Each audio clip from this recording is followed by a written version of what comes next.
মহান রব্বুল আলামিন পবিত্র কোরআনে বলেন, কুল ইন্না সলাতি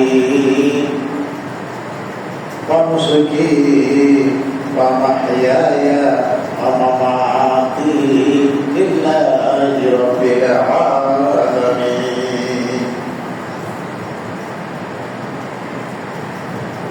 এইখানে যারা উপস্থিত আছেন তারা একটু শুনেন আল্লাহকে।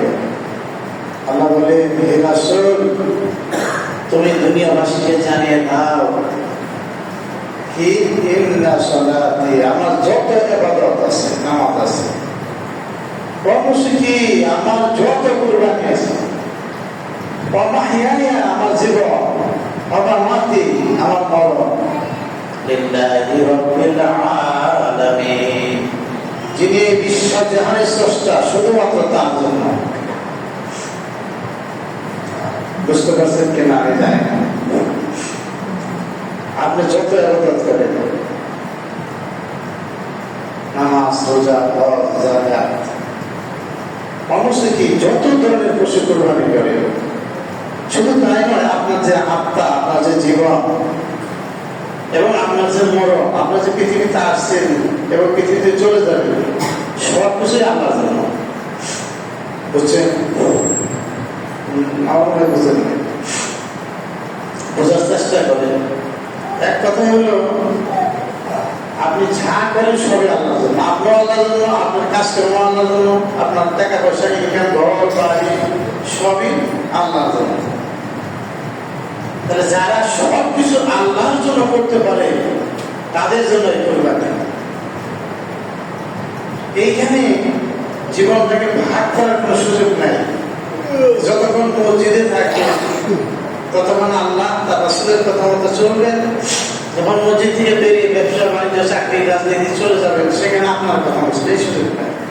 অর্থাৎ আপনি আল্লাহর জন্য, আপনার জীবন আল্লাহর জন্য। এজন্য এই আল্লাহ সুবহানাহু ওয়া তাআলা বলেছে কোরআনের মধ্যে, ইন্না লিল্লাহি ওয়া ইন্না ইলাইহি রাজিউন। এই যে গতকাল আমরা পাঞ্জাবের নাজমুদ্দিন মাস্টারের জানাজা নামাজ পড়লাম না, কি বলছে মৃত্যুর সংবাদ শুনে? আমি কিন্তু করে না, বুঝে না। মানুষ মরার পর বলতে হয় ইন্না লিল্লাহি ওয়া ইন্না ইলাইহি রাজিউন। এর অর্থ কি? ইন্না, নিশ্চয় আমরা, লিল্লাহি, আল্লাহর জন্য। তাহলে আমরা কার জন্য? আল্লাহর জন্য না? তাহলে আমরা কাজ করেন কার জন্য? আল্লাহর জন্য করেন। সব আপনার লেখাপড়া আল্লাহর জন্য হবে, আপনার চাকরি বাকরি আল্লাহর জন্য হবে, আপনার রাজনীতি আল্লাহর জন্য হবে। ইন্না লিল্লাহি না বলে ইন্না লিল্লাহি, কারণ আমরা আল্লাহর জন্য। আপনি আল্লাহর জন্য কাজ করেন, শয়তানের জন্য, তাগুতের জন্য হবে। কিন্তু আপনার এরা একটা বুঝেন না।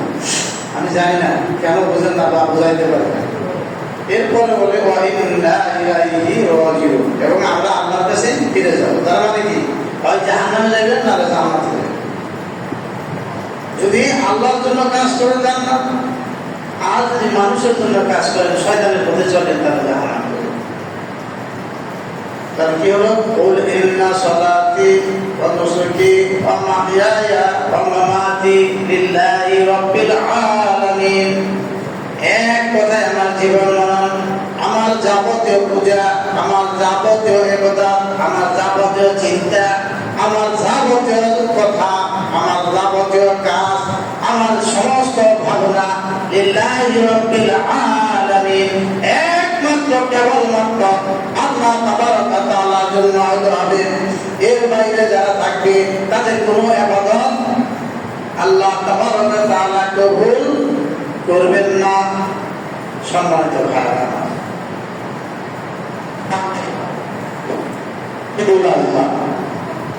মানে আপনারা কোরবানি দেবেন। এই কোরবানির সূচনা হয়েছিল